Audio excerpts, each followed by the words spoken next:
Mr. Jensen, as a student of postcolonial literature uh, coming from the 21st century, I see your work not just as poetry, but as a reclamation of space. So, in Got Trombones, you chose the old time preacher as your vessel. Why him? Because, my friend, the preacher was the first cultural architect of our people in this land.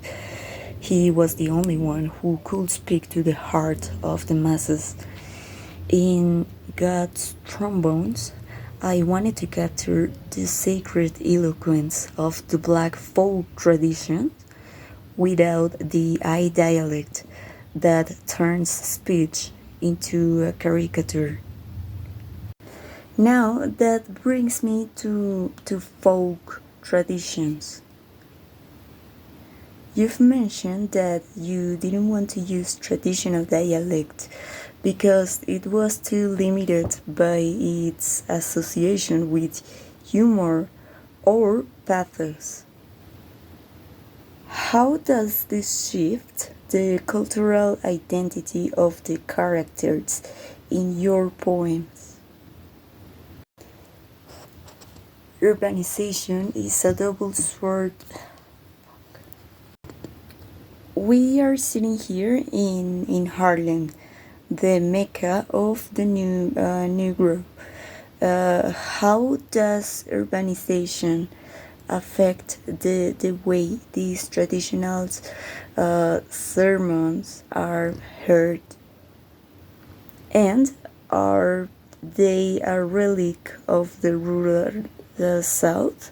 Or do they serve a purpose here in the city? Urbanization is a double-edged sword. It brings us together, but it risks severing our ties to the soil that grew us. God's trombones serve as a bridge for the migrant who moved from Georgia to New York. These poems are a reminder of the spiritual resilience that helped us survive the Middle Passage and the plantation. It brings the power of all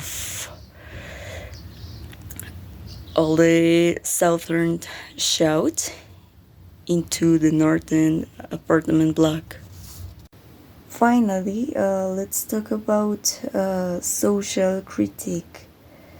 In poems like The Judgment Day, there is a profound sense of justice.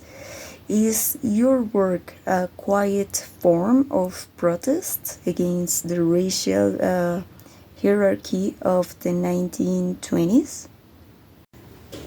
My work is my direct protest. My poetry is my cultural protest to show the black mind in its full creative power. Is a critique of every system that claim we are inferior.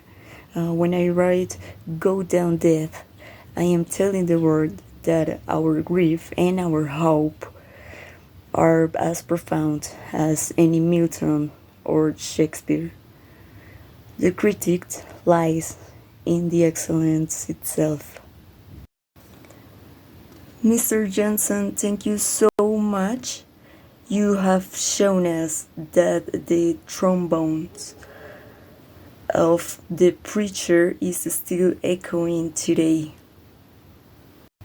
Okay, keep listening to music of the people.